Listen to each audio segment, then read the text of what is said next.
My name is Tiffany George. I'm an Assistant Director of Admission here at Brown in the admission office. Each admission officer is responsible for different geographic regions throughout the United States and throughout the world as well.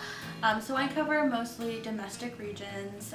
In the past couple of years, I've been responsible for the majority of states between Nevada and Minnesota.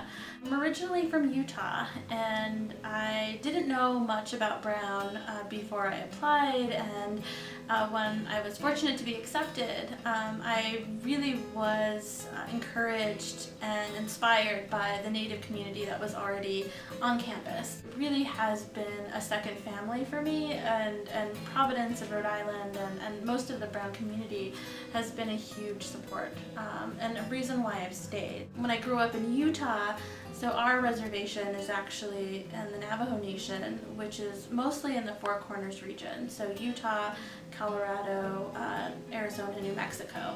So we would spend summers there with my grandparents, and throughout the summers we would travel all across kind of the western and southwest, traveling to different powwows and gatherings. When I'm outside of work, I do make a big point to connect with the Native communities as much as possible.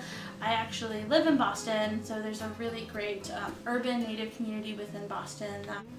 I think the public feels that Native communities kind of reside in the past, and that, you know, they mostly belong in the West, but there are so many Native communities throughout New England that have maintained their connection, that have been able to thrive on their tribal lands here, and they are building communities, they're growing their economies, they are reaching out to food sovereignty, which is a huge movement now in a lot of tribal communities.